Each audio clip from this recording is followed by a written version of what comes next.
Hello everyone. आज हम अपने नेक्स्ट टॉपिक पे बात करते हैं, जहां पे हमने जो अपना लास्ट लेक्चर स्टॉप किया था वो स्टॉप किया था हमने नंबर ऑफ मोल्स के कैलकुलेशन पे। और नंबर ऑफ मोल्स के कैलकुलेशन में हमने नंबर्स के टर्म में मोल्स को कैलकुलेट करना सीखा था। ठीक है, आज हम उसी से आगे बात करेंगे जहां पे बेसिक कॉन्सेप्ट ऑफ केमिस्ट्री में हम मोल्स की कैलकुलेशन करेंगे, लेकिन वो मोल की कैलकुलेशन जहां पे हमें मास के टर्म में कैलकुलेशन करवाएगा। ठीक है, मास के टर्म में हम कैसे कैलकुलेशन करते हैं उससे पहले हम एक और छोटी सी चीज समझ लेते हैं। जैसे मान लो सपोज करो हमारे पास में कोई भी एक एटम है, जो भी एटम प्रेजेंट होगा, जैसे हमने बात की है कि मान लो कोई भी कंपाउंड बनता है वो किससे मिलके बनता है, एलिमेंट से मिलके बनता है। और एलिमेंट किससे बनते हैं, वो एटम से मिलके बनते हैं। बात क्लियर है। तो अब यदि हमें इस एटम में देखें तो इस एटम में, क्योंकि हमारे पास में ये जो सेंटर पॉइंट है, सेंटर का मतलब होता है कि वो हमारा एटम का न्यूक्लियस प्रेजेंट होता है, न्यूक्लियस होता है। और न्यूक्लियस में दो चीजें प्रेजेंट होती है, कौन कौन सी, एक जिसको हम बोल रहे हैं प्रोटॉन और दूसरा जिसको हम बोल रहे हैं न्यूट्रॉन। हमारे पास में ये दो चीजें प्रेजेंट है न्यूक्लियस में। और जब हम इसके आउटर सर्कल्स की बात करते हैं तो इनमें इलेक्ट्रॉन्स प्रेजेंट होते हैं। अगर यदि मान लो सपोज करो मुझे अपनी बॉडी का वेट करना है, मैं खुद को वे करना चाहता हूं, तो क्या करूंगा, जैसे मैं वेइंग मशीन पे जाऊंगा तो उसमें क्या होगा, अगर यदि मुझे वेट निकालना है तो मेरी पूरी बॉडी का वेट आएगा उसमें, चाहे मेरे हाथ हो, चाहे मेरे पैर हो, चाहे मेरा सर हो, हर चीज को वे करना पड़ता है, हर चीज वे हो जाती है। सिमिलर तरीके से अगर यदि हम इस एटम का वे करें तो हमारे पास में क्या होगा, इसमें प्रेजेंट कौन कौन है, इलेक्ट्रॉन प्रेजेंट है। इसमें कौन प्रेजेंट है, प्रोटॉन प्रेजेंट है। इसमें कौन प्रेजेंट है, न्यूट्रॉन प्रेजेंट है। हर एक चीज का वेट हमारे पास में निकल के आता है, मतलब हर चीज का, इलेक्ट्रॉन होगा तो इलेक्ट्रॉन का भी, प्रोटॉन और न्यूट्रॉन तीनों का समेशन मेरे पास में वेट के बराबर आता है। तो जो ये वेट है इसी को हम बोलते हैं एटॉमिक मास। एटॉमिक मास, हमारे पास में इन तीनों चीजों के कॉम्बिनेशन से हमारे पास में एटॉमिक मास आता है। तो हम सबसे पहले जब मास के टर्म में हम रीड करना चाहते हैं तो उससे पहले हम कुछ कुछ बेसिक चीजें जान लेते हैं, जहां पे एटॉमिक मास कैलकुलेशन कैसे होती है। क्लियर है, क्या होता है एटॉमिक मास, किस तरीके से हम उसकी कैलकुलेशन करते हैं, उन सब चीजों के बारे में। तो सबसे पहली बात यह है, क्योंकि हमें एक बात पता है, एटम का साइज बहुत स्मॉल है, बहुत छोटा सा साइज है एटम का। तो एटम का जब छोटा सा साइज है, अब कोई भी बड़ी चीज है उसका वे कर ले, उसका तो बहुत आसानी से वे कर सकते हैं हम, भाई लिया और उसको किसी भी तराजू पे तोल लो तो हम उसका वेट आइडेंटिफाई कर सकते हैं। लेकिन एटम क्या है, बहुत ही छोटा पार्टिकल है, और जब छोटा सा पार्टिकल है तो उसका वे हम इतनी आसानी से नहीं कर सकते हैं। तो हम क्या करते हैं, हम ऐसा मान लेते हैं, जैसे अब हमें किसी ने ये तो बताया नहीं है कि भाई 1 किलो का वेट 1 किलो के बराबर ही है, वो भी कोई मेजरमेंट लिया होगा। मेजरमेंट का मतलब है कि वहां पे शुरुआत में, जैसे अब किसी को ये तो पता नहीं था कि 1 किलो कितने वेट होगा, तो डिसाइड किया गया होगा ना कि भाई ये स्टैंडर्ड हम वेट ले लेते हैं, और इसी के बराबर अगर यदि हम दूसरा वे लेंगे तो वो भी 1 किलो ही है। इसका दुगुना कर दोगे तो 2 किलो, 10 गुना कर दोगे तो 10 किलो हो जाएगा। बात क्लियर है। उसी सिमिलर तरीके से हमारे पास भी जब किसी भी एटम का वेट निकाल रहे थे कि भाई हम एटम का वेट निकालना चाहते हैं, तो अब एटम का वेट निकालना है और वो पार्टिकल बहुत ही छोटे हैं। अब छोटे छोटे पार्टिकल्स को वे करना उतना ही डिफिकल्ट होगा। तो यहां पे भी यही चीज सोची गई कि भाई कोई ना कोई एक स्टैंडर्ड चीज ले लो, किसी भी एक को आप स्टैंडर्ड बना दो, किसी भी एक एटम को आप स्टैंडर्ड मान लो कि भाई इसके बराबर वेट होगा, वही दूसरा इसके रेस्पेक्ट में ले लेंगे। क्योंकि हम किसी का एब्सोल्यूट वैल्यू तो निकाल नहीं सकते हैं, तो हम क्या करते हैं, उसकी रिलेटिव वैल्यूज ले लेते हैं कि भाई एक की रेस्पेक्ट में जब इसका वेट आ रहा है तो ऑब्वियस सी बात है दूसरे का भी होगा। बात क्लियर है, रिलेटिवली वैल्यूज ले लेते हैं। अब हमारी पूरी पीरियोडिक टेबल में अभी तो फिलहाल 118 एलिमेंट्स है। अब 118 एलिमेंट्स में से किसको हम अपना स्टैंडर्ड माने, अपना रेस्पेक्टेड माने, किसको माने, अज्यूम किसको करें। तो हमारे पास में सबसे पहले ये बोला गया, अगर यदि हम किसी को स्टैंडर्ड लेना चाहते हैं तो उसके पास में कुछ कंडीशंस होनी चाहिए। जैसे मान लो सपोज करो आपके गांव में इलेक्शन हो रहे हैं, ठीक है, किसके, सरपंच की इलेक्शन हो रहा है। जैसे मान लो सिंपल सा एक एग्जांपल लेते हैं, मान लो आपके कोई एग्जांपल है जहां पे आपके सरपंच के इलेक्शन होने वाले हैं, ठीक है। अब उसमें आप सबसे पहली चीज क्या क्या देखोगे, आप किसको सरपंच बनाना चाहोगे। अब उम्मीदवार तो बहुत सारे हैं, 10 उम्मीदवार हैं, अब 10 के 10 को तो आप इलेक्ट कर नहीं सकते हो, वहां पे कुछ कुछ कंडीशंस आपको देखनी पड़ेंगी। कौन कौन सी, जैसे मान लो सपोज करो, अगर यदि एक आदमी ऐसा है जो कि अगर कोई भी छोटी सी बात होती है, कोई भी छोटा सा काम होता है, तो वो पहले से ही हर जगह पे इन्वॉल्व होता है, हर जगह पे मतलब उसकी प्रेजेंस होती है, हम उसको देखते हैं कि हाँ भाई ये हर चीज में काम आता है। जैसे चाहे वो गांव का भंडारा हो, चाहे वो किसी भी जगह पे, उसका डोनेशन हर जगह पे मिलेगा, उसका अपना प्रेजेंस हर जगह पे मिलेगा, चाहे किसी का सुख हो चाहे किसी का दुख हो, मतलब वो हर जगह पे मिलेगा। एक चीज तो देख ली कि भाई ये जो आदमी है ये हर जगह पे एग्जिस्ट करता है, हर जगह पे रहता है, एक कोई बंदा है वो हर जगह पे मिलते हैं, ठीक है। दूसरी चीज, अब दूसरी चीज ये है कि भाई अगर यदि मान लो सपोज करो हमने उससे बात करनी स्टार्ट की, हम उस ए बंदे से बात करना स्टार्ट कर रहे हैं, हमने कहा भाई चलो ठीक है बैठे हैं, चलो थोड़ी देर गप्पे शप्पे मार लेते हैं। अब जैसे हम बात कर रहे हैं, हमने देखा थोड़ी देर बाद में ये तो लड़ाई करने पे उतर गया, मारामारी करने लग गया। तो हमने कहा कि नहीं भाई नहीं, ये अच्छा आदमी नहीं है। भाई प्रेजेंट होता होगा लेकिन ये तो हर जगह पे लड़ाई कर रहे हैं, तो हम इसको नहीं किसी और को देखते हैं, ठीक है। मतलब ये लड़ाई करने वाला भी नहीं होना चाहिए। दूसरा पॉइंट मेरा ये है कि ये लड़ाई करने वाला नहीं होना चाहिए, लिया और हर मिनट में जो भी आ गया आगे उसी के साथ में सर फोड़ने स्टार्ट कर दे, नहीं, वो ऐसा नहीं हो कि मिनट मिनट में लड़ाई करे।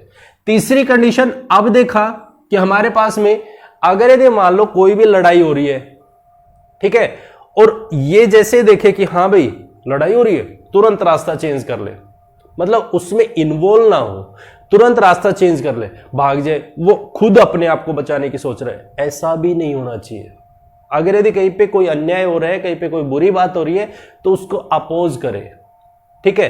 तो तीसरी कंडीशन ये देखनी पड़ेगी कि भाई इंटरमीडिएट होना चाहिए, ना तो वो हाईली कि एक्सप्लोजिव हो कि लिया और वहां पे फूट गया, ठीक है, ना ही वो इतना ऐसा हो कि भाई वो किसी को भी बचा सके, ऐसा भी नहीं होना चाहिए कि भी अगर यदि कोई भी बात हो रही है और वो उनके बीच में ही जाए ना, वो तो दूर से ही कट ले, ठीक है, ऐसा भी नहीं होना चाहिए। तीसरी चीज जहां पे ये कंडीशन देखी, और चौथी चीज ये, अगर यदि मान लो सपोज करो अगर उसके फैमिली मेंबर्स बहुत ज्यादा हैं, ठीक है, वो कहीं भी बाहर छेड़खानी कर रहे हैं, वो उनको अपोज ही ना करे, ऐसा नहीं है। अगर यदि उसका भाईचारा है, बिल्कुल अच्छी बात है, सबके साथ में मिलजुल के रहे, लेकिन जब न्याय की बात आती तो वो हर जगह पे एक साथ में खड़ा रहे, ठीक है। तो हमारे पास में चारों कंडीशंस देखते हुए हम किसी भी एक बंदे को इलेक्ट करते हैं कि भाई ये परफेक्ट है, ये एकदम हर जगह पे प्रेजेंट होता है, इसको कुछ कहोगे तो ये इतनी जल्दी भड़केगा भी नहीं, ये इतनी जल्दी किसी के ऊपर आंच भी नहीं आने देगा। अगर यदि कोई बात हुई तो इतनी जल्दी, ऐसा नहीं है कि ये रिएक्ट ही नहीं करता, रिएक्ट भी करते हैं। और तीसरा, चौथा हमारे पास में हो गया कि भाई अगर यदि उसे मजबूरी भी आ गई तो वो अपने भाई बहनों पे भी एक्शन ले सकता है, ठीक है।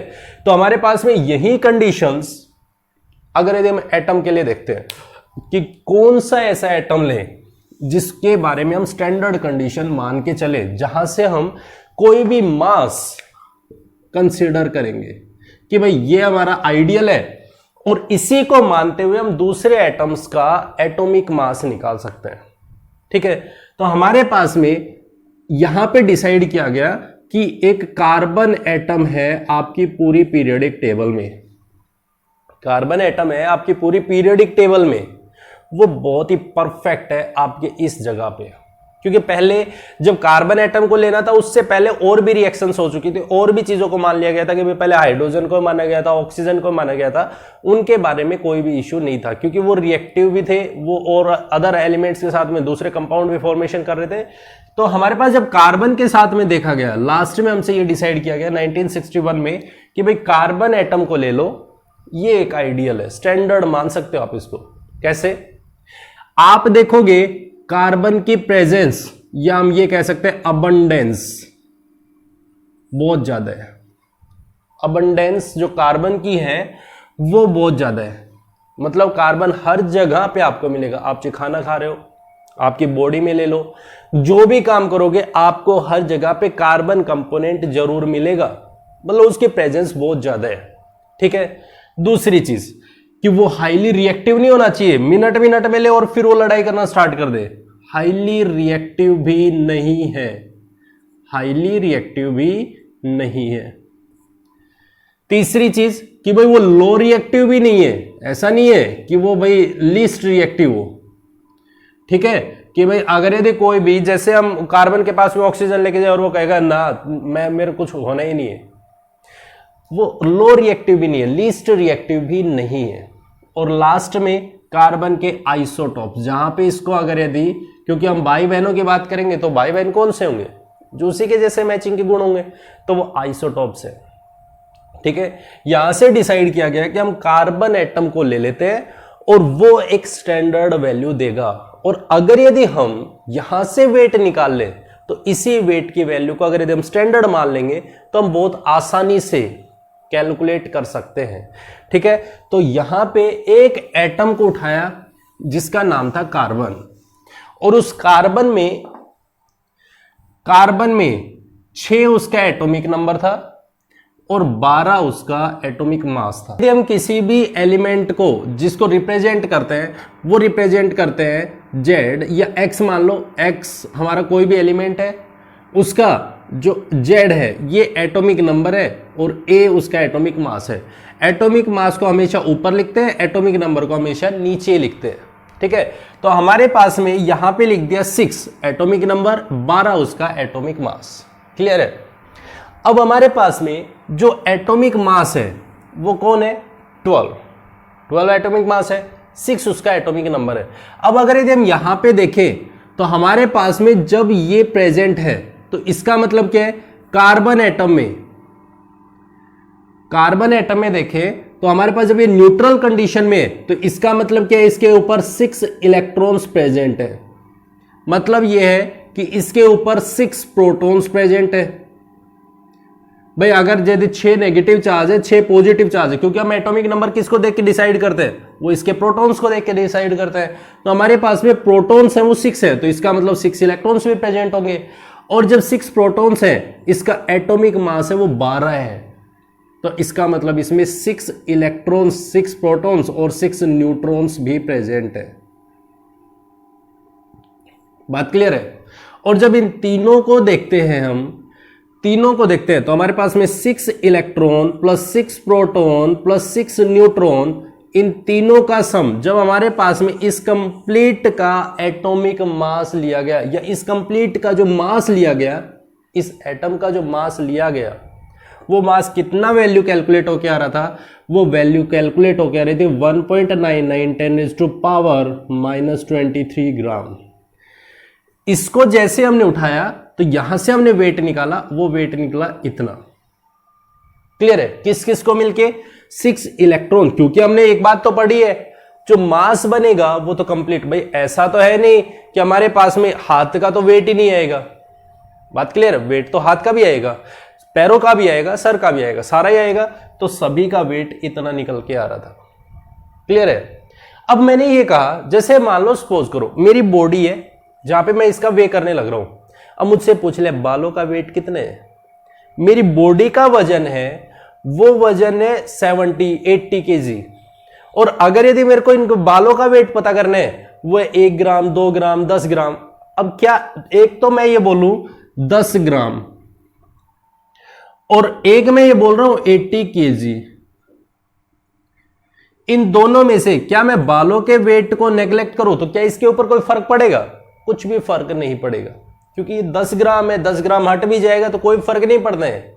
ठीक है, उसको हम निकाल सकते हैं ताकि हमें कैलकुलेशन करने में बहुत आसानी हो। जब हम यहां पे देखते हैं इलेक्ट्रॉन में, प्रोटॉन में और न्यूट्रॉन में, प्रोटॉन का वेट और न्यूट्रॉन का वेट दोनों का अप्रोक्सीमेट बराबर होता है, दोनों का वेट बराबर होता है। ठीक है, एग्जैक्ट बराबर नहीं होता है लेकिन लमसम बराबर होता है। लेकिन जब हम इलेक्ट्रॉन की बात करते हैं तो इसका वेट इनकी कंपैरिजन में बहुत छोटा होता है, बहुत ही छोटा।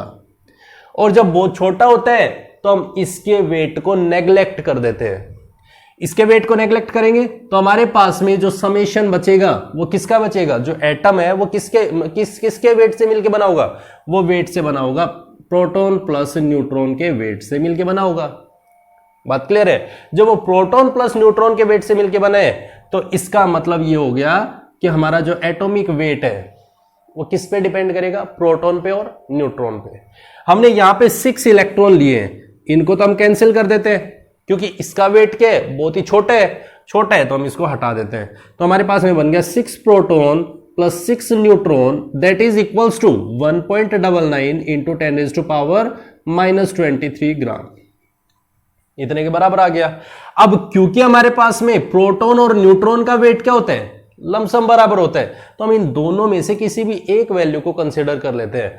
अगर यदि मान लो मेरे पास 6 प्रोटॉन है 6 न्यूट्रॉन है, तो 6 न्यूट्रॉन का वेट किसके बराबर होगा, वो 6 प्रोटॉन के बराबर ही होगा।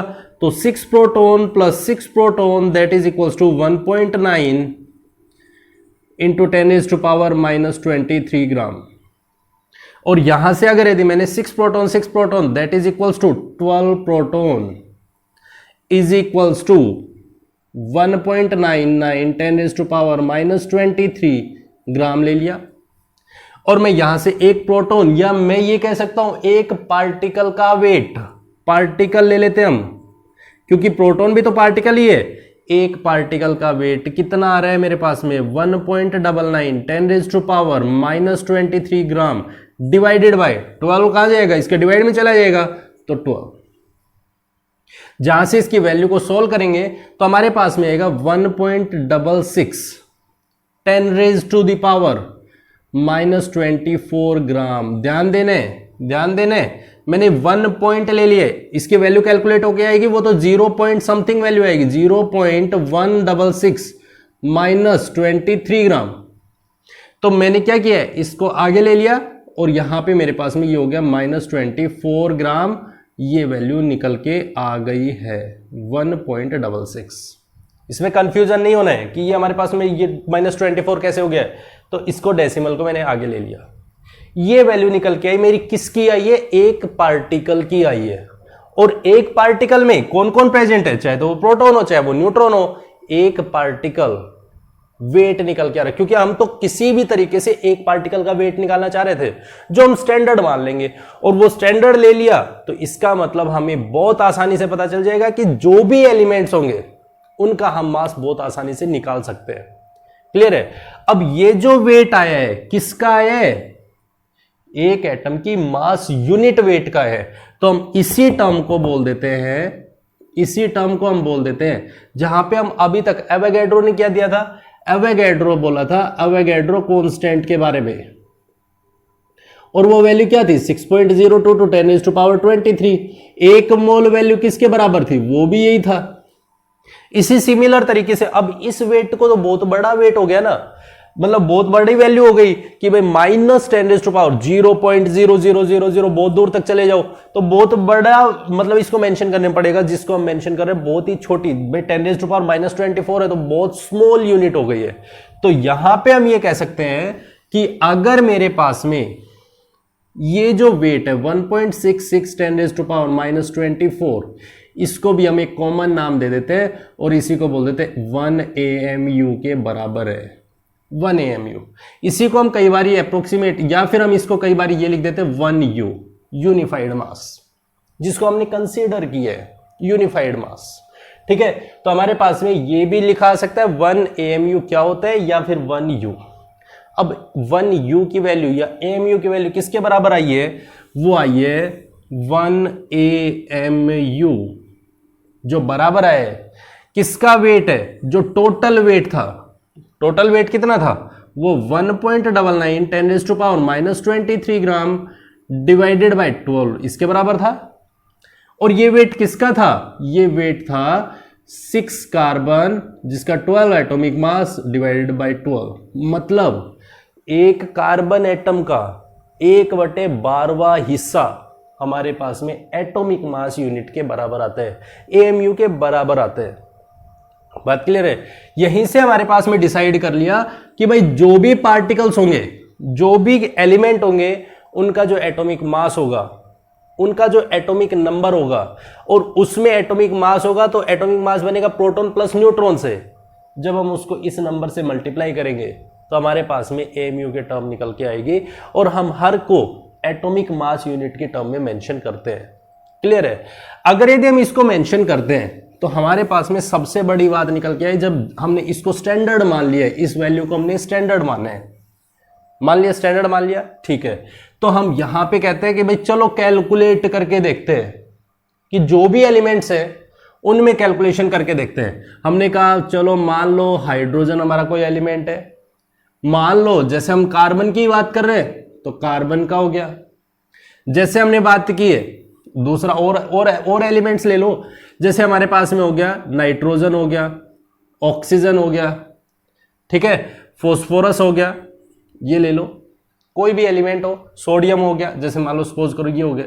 इन एलिमेंट्स का हम एटॉमिक मास निकाल के देखते हैं, ठीक है। चलो हाइड्रोजन है, हाइड्रोजन का एटॉमिक नंबर 1, हाइड्रोजन का एटॉमिक मास 1 ही होता है। कार्बन, कार्बन का 6 atomic number, 12 atomic mass. Nitrogen का 7 एटॉमिक नंबर, 14 एटॉमिक मास। इनकी ट्रिक्स मैंने बता रखी है, पीछे वाली वीडियोस में जाके आप देख सकते हो एटॉमिक मास कैसे कैसे उनको किस तरीके से याद रख सकते हैं, 30 वैल्यूज तक कैसे याद रख सकते हैं, ठीक है। ऑक्सीजन का 8, 16, 11, 23, सोडियम का एटॉमिक मास होता है 23 होता है, एटॉमिक नंबर होता है वो 11 होता है। फोस्फोरस 15 एटॉमिक नंबर, 31 उसका एटॉमिक मास, ठीक है। अब यहां पे अगर यदि हम देखें तो एटॉमिक मास किस किस से मिलकर बना होता है? प्रोटॉन से प्लस न्यूट्रॉन से। अगर यदि इसमें एक इलेक्ट्रॉन प्रेजेंट है, एक प्रोटॉन, एटॉमिक नंबर 1 है, मतलब इसमें प्रोटॉन कितने? 1, तो फिर न्यूट्रॉन कितने बचे? न्यूट्रॉन तो 0 ही बचा ना, क्योंकि इन दोनों का समेशन हमारे पास में क्या वैल्यू आती है?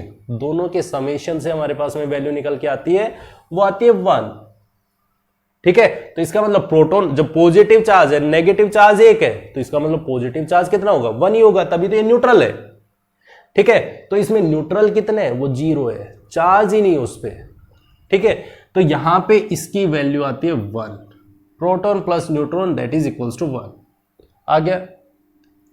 अगर यदि मेरे पास में प्रोटॉन प्लस न्यूट्रॉन की वैल्यू इतनी है, ये तो 1 की वैल्यू है, हम इसको, क्योंकि हमारे पास में एक एटम है, जो हमारे पास में प्रोटॉन प्लस न्यूट्रॉन का समेशन है, वो तो ये वैल्यू आ रही है, हम इसको किससे मल्टीप्लाई करेंगे? तो हमारे पास में इसको, क्योंकि हम एक एक पार्टिकल का, प्रोटॉन का प्लस न्यूट्रॉन का, 1 प्रोटॉन, प्रोटॉन की वैल्यू कितनी आई है? 1.66 10⁻⁻24 ग्राम।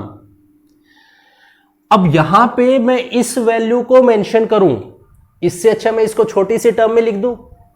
जैसे हम मोल लिख रहे हैं कि हमारे पास में कह दे भाई, अगर यदि मैं यहां पे लिखूं 1000 ग्राम, या फिर मैं इसको शॉर्ट फॉर्म में लिख दूं 1 × 10⁻³ ग्राम, और इसको मैं क्या कर दूं? छोटा सा बना दूं 1 kg, तो मेरे पास में बहुत आसान हो गया ना बोलना। उसी तरीके से हम यहां पे क्या करते हैं, या तो मैं प्रोटॉन प्लस न्यूट्रॉन की वैल्यू 1 के बराबर है, प्रोटॉन 1 है जिसको मैंने इससे मल्टीप्लाई किया, न्यूट्रॉन 1 है, 0 है, तो 0 से मल्टीप्लाई करेंगे तो उसकी वैल्यू 0 आएगी, तो +0। तो मेरे पास ये टोटल वैल्यू बन के आई, वो आगे 1, इसकी वैल्यू क्या है? AMU के बराबर है, इसको हम 1 AMU लिख सकते हैं। जैसे यहां पे कार्बन है, कार्बन है, कार्बन का एटॉमिक नंबर 6, तो मतलब इलेक्ट्रॉन 6 है, प्रोटॉन 6, न्यूट्रॉन 6 है। अब क्योंकि इलेक्ट्रॉन तो हम हटा ही रहे हैं, हम तो इनकी बात करें, proton plus neutron that is equals to 12 हो गए। प्रोटॉन प्लस न्यूट्रॉन दोनों के समेशन से ही तो हमारे पास में क्या निकल के आता है? दोनों की वैल्यू से ही तो हमारे पास ये वैल्यू निकल के आई है, और एक की वैल्यू ये है, तो दोनों का सम, दोनों को मल्टीप्लाई करेंगे तो कॉमन ही आएगा, इंटू 1.66 10⁻⁻24 ग्राम। अब या तो इसकी ये वैल्यू भी लिख लो, या फिर इसकी जगह पे ये मेंशन कर दो 12 AMU। इसका मतलब भी यही है, इसका मतलब भी यही है।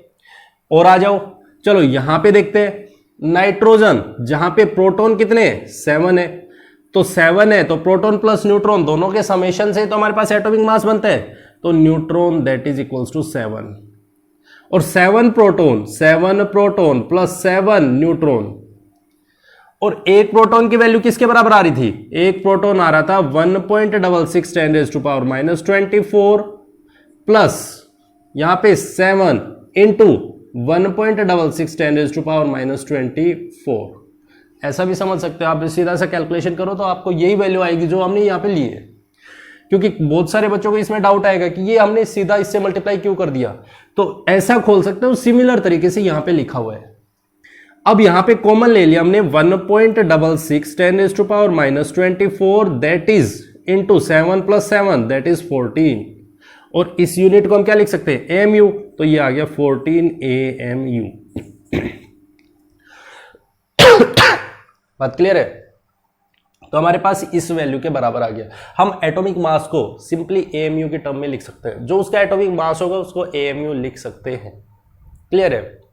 अब यहां पे आ जाओ, हमारे पास ऑक्सीजन है, ऑक्सीजन का एटॉमिक नंबर 8, एटॉमिक मास 16, तो हम इसकी वैल्यू को क्या लिख देंगे 16, क्योंकि 16 तो प्रोटॉन है और 16 हमारे पास में प्रोटॉन प्लस न्यूट्रॉन का समेशन है, तो उसकी वैल्यू को हम अगर यदि मल्टीप्लाई कर देते हैं तो 1.66 10⁻24 ग्राम, तो हम इसको क्या लिख दे 16 AMU, ये आ जाएगा। अगर यदि हम सोडियम की बात करते हैं तो सोडियम का एटॉमिक नंबर 11, मतलब proton 11, neutron that is equals to proton plus neutron that is equals to 23, proton that is equals to 11, तो न्यूट्रॉन कितने हो गए 12 हो गए, तो हमारे पास में दैट इज इक्वल्स टू 12, तो सेम वैल्यू आएगी 23। कैसे आई 12 न्यूट्रॉन प्लस 11 प्रोटॉन, न्यूट्रॉन की वैल्यू 1.66 10⁻24, प्रोटॉन भी 1.6 10⁻24, तो इसके बराबर ही वैल्यू आती है, तो वहां से कॉमन आएगा, तो that is equals to 23 into 1.66 10⁻24 gram. ये AMU है तो 23 AMU इसके बराबर वैल्यू आ जाएगी, इसके बराबर वैल्यू आ जाएगी। तो हम इनको इस तरीके से लिखते हैं, जैसे हमने फॉस्फोरस का लिखा है, फॉस्फोरस कितना होता है 15 that is equals to 31, atomic mass 31, तो इसको कैसे लिखोगे 15 प्रोटॉन प्लस 16 न्यूट्रॉन, यही होएगा। और जब ये है इक्वल्स टू, ये हो जाएगा 15 plus 16 that is 31 into AMU value, तो हमारे पास इसकी वैल्यू आ गई 31 AMU, इसके बराबर आ जाती है। क्लियर हो गई बात, कोई डाउट तो नहीं है कि हम AMU कब लिखते हैं, कैसे लिखते हैं AMU। क्लियर। अब यहां पे हमारे पास में जो चीज निकल के आई वो ये निकल के आई कि अगर यदि हमारे पास कोई भी वैल्यू दे रखी है तो हम हमेशा उसको सीधा जो उसका एटॉमिक मास है उसको AMU में मेंशन कर सकते हैं। क्लियर। अब अगर यदि हम इसी चीज को देखें तो हमारे पास में जैसे हमने अभी तक क्या लिखा है, हाइड्रोजन लिखा, नाइट्रोजन लिखा, ऑक्सीजन लिखा। हाइड्रोजन को हमने लिख दिया, क्या लिखा है 1 AMU के बराबर, यही लिखा है। हमने नाइट्रोजन को लिखा है 14 AMU के बराबर, ऑक्सीजन को लिखा है दैट इज 16 AMU के बराबर, यही चीज लिखी है, यही चीज लिखी है। अगर यदि मेरे पास में ये इस तरीके से लिखा हुआ है, जब मेरे पास में एलिमेंट्स के टर्म में लिखा हुआ है, एलिमेंट के टर्म में, एलिमेंट एलिमेंट एलिमेंट एलिमेंट उनका ही सेपरेटली एटॉमिक मास लिखा है, तो हम इनको बोल देते हैं एटॉमिक मास। क्या बोल दिया हमने, एटॉमिक मास बोल दिया। बात क्लियर है। अब हम क्या करते हैं, इन नंबर्स को जो हमने ये एलिमेंट लिखे हैं, ये जो हमने एलिमेंट लिखे हैं, इन्हीं एलिमेंट्स को आपस में कनेक्ट कर देते हैं। कनेक्ट करने का मतलब क्या है, आपस में हाइड्रोजन ने दूसरे हाइड्रोजन के साथ बॉन्ड बना लिया, नाइट्रोजन ने दूसरे नाइट्रोजन के साथ में बॉन्ड बना लिया, ऑक्सीजन ने दूसरे ऑक्सीजन के साथ में बॉन्ड बना लिया। अब इस हाइड्रोजन का यहां पे कितने हाइड्रोजन हो गए, 2 हाइड्रोजन हो गए, एक का एटॉमिक मास 1 है तो 2 का कितना होगा 1 × 2, तो that is equals to 2 AMU, ये आ गया। नाइट्रोजन, एक नाइट्रोजन का एटॉमिक मास कितने है? 14 है। दूसरे का कितने है? इसका भी 14 है। तो 14 + 14, तो हमारे पास में यहां पे आ गया 28 AMU के बराबर। जब हम ऑक्सीजन की बात करते हैं, एक का कितने है? 16, दूसरे का कितने है? 16, तो दोनों का मिलके मेरे पास बन गया 32 AMU के बराबर। अब देखो ये क्या बने? ये बन गया मेरा मोलिक्यूल, ये बने मेरे मोलिक्यूल्स। इस बात को बहुत ध्यान से देख लें। और जब मोलिक्यूल्स बने तो इनको हम बोल देते हैं मोलिक्यूलर मास। मोलिक्यूलर मास, जब मेरे पास में कोई भी मोलिक्यूल्स, जब दो एलिमेंट्स आपस में कंबाइन हो जाते हैं और एक मोलिक्यूल फॉर्म कर लेते हैं, उनका जो मास होता है, एटॉमिक मास होता है, उसी को हम बोल देते हैं मोलिक्यूलर मास। बात क्लियर हो गई? उसी को हम बोलना स्टार्ट कर देते हैं मोलिक्यूलर मास। अब यहां से, अब जैसे मान लो हमने ये चीज मेंशन की, अब हम कोई कंपाउंड लेते हैं जहां पे हम उसका मास निकालते हैं। उनका मास कैसे निकालते हैं? उनका मास निकाला, जैसे हमने कहा H2SO4, आपको एटॉमिक मास निकालना आना चाहिए। एटॉमिक मास की ट्रिक, जो जहां पे 30 एलिमेंट्स को रिवाइज करने हैं, 30 एलिमेंट्स के एटॉमिक नंबर, जो आपके लिए सबसे इंपॉर्टेंट है, उसके लिए मैंने ट्रिक बना रखी है। पीछे आप जाके वीडियो देख सकते हो, उसमें क्लियरली मेंशन है। क्लियर है? तो यहां पे H2SO4, जैसे मान लो सपोज करो मेरे को किसी भी कंपाउंड का एटॉमिक मास निकालना है, कोई भी कंपाउंड दे रखा है, उसका एटॉमिक मास निकालना है, तो मेरे पास यहां पे हाइड्रोजन है। इधर से स्टार्ट करो, बिल्कुल लेफ्ट हैंड साइड से और राइट हैंड साइड तक जाने हैं। यहां पे टकराया हाइड्रोजन, हाइड्रोजन का एटॉमिक मास 1 होता है। कितने हाइड्रोजन हैं? 2 हैं, तो 2 से मल्टीप्लाई। जैसे हाइड्रोजन का काम खत्म हो गया तो बीच में प्लस का साइन। फिर आते हैं सल्फर पे। सल्फर का एटॉमिक मास 32। कितने सल्फर है? 1 है, तो इंटू 1। सल्फर खत्म हो गया। उसके बाद कौन है? ऑक्सीजन। एक ऑक्सीजन का एटॉमिक मास 16। कितने? 4 है, तो इसको दोनों को मल्टीप्लाई किया तो मेरे पास में वैल्यू क्या है? 2 + 32 + 64। आपको ये तो पता ही होगा, पहले हम मल्टीप्लाई को सॉल्व करते हैं, उसके बाद में प्लस साइन को सॉल्व करेंगे। ऐसा मत कर देना कि 32 + 16 पहले कर दो और उसके बाद में 4 से मल्टीप्लाई करो, नहीं। पहले आपको मल्टीप्लाई खोलनी है, उसके बाद में समेशन का यूज करोगे, ये आपको आना चाहिए। तो हमारे पास इसकी वैल्यू जब हम कैलकुलेट करेंगे तो ये 98 AMU के बराबर आ जाएगा। बात क्लियर हो गई? तो हम इस तरीके से एटॉमिक मास निकालेंगे। अब कुछ केसेस में हमारे पास क्या होता है कि जब भी हम कैलकुलेशन करते हैं, किसमें? आयनिक कंपोनेंट्स में। आयनिक कंपोनेंट्स का मतलब है कि जैसे मान लो ये तो हमारे पास में कोवेलेंट कंपाउंड्स। अगर कोवेलेंट क्या होता है, आयनिक क्या होता है, इसके बारे में हम आगे बात करेंगे, जहां पे हमें कोवेलेंट बॉन्डिंग, केमिकल बॉन्डिंग नाम से एक चैप्टर आएगा, उसमें हम बहुत अच्छे से रीड करेंगे कि हम किस तरीके से बॉन्डिंग को पढ़ते हैं। ठीक है? आयनिक बॉन्डिंग का मतलब है जैसे हम घरों में यूज करते हैं सॉल्ट, NaCl।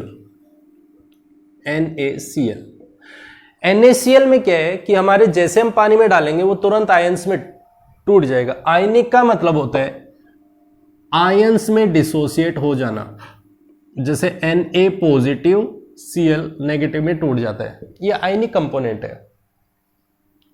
अगर हमें इसका एटॉमिक मास निकालना है, इसका एटॉमिक मास क्या होगा?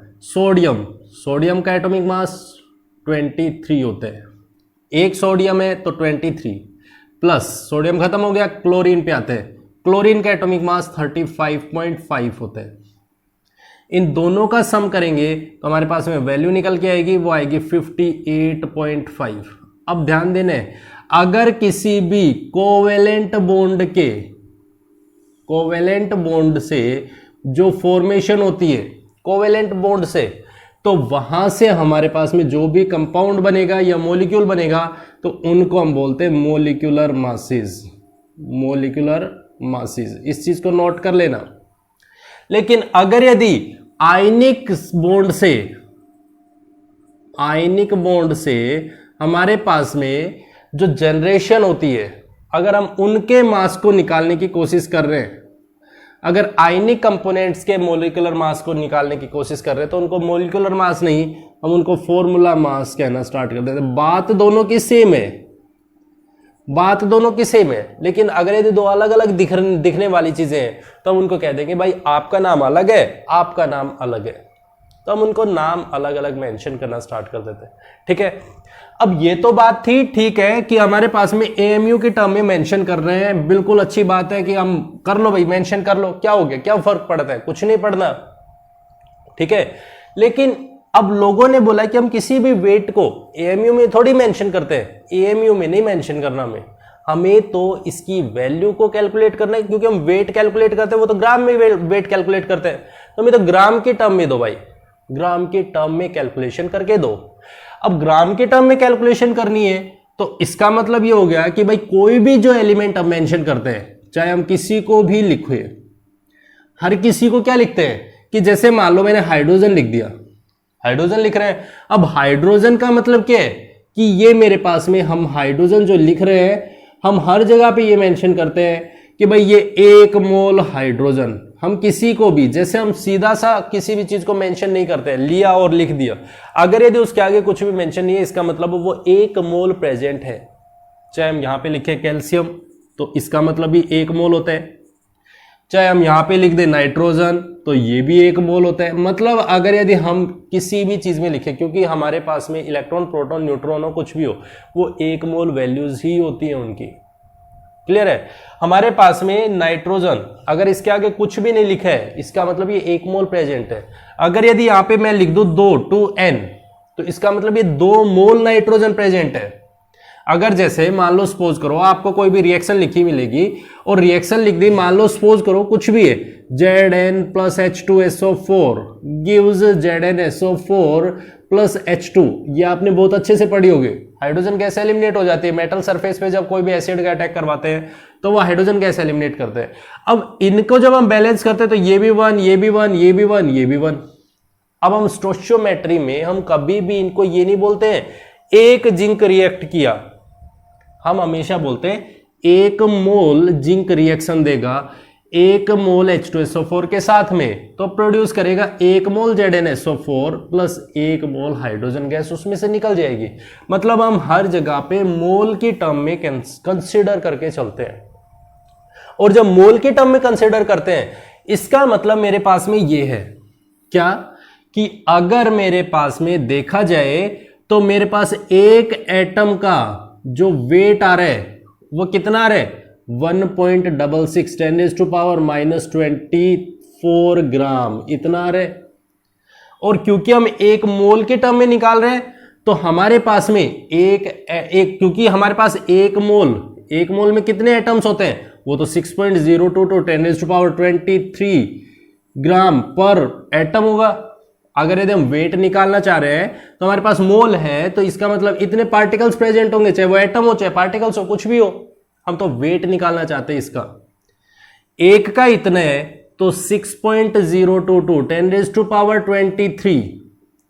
अगर हम एटम ले रहे हैं तो एटम, ग्राम में ले रहे हैं, वेट निकालना चाह रहे हैं तो ग्राम, क्योंकि हम 1 मोल की टर्म में निकालना चाहेंगे तो इतने ग्राम्स जो हमारे पास में एटम होगा, या हम ये लिख सकते हैं सीधा कितने पार्टिकल्स का वेट कितना होगा, तो वो हो जाएगा 1.66 10⁻23 इंटू ये आ जाएगा 6.022 10⁻23। जैसे हम इसकी मल्टीप्लाई को सॉल्व करेंगे तो ये 1 के बराबर आ जाएगा, 1 के बराबर आ जाएगा। क्लियर है, तो अगर यदि हम यहां पे लिखें 1 के बराबर आया, तो जैसे मान लो हाइड्रोजन है, हाइड्रोजन का एटॉमिक मास कितना आ रहा था 1 AMU।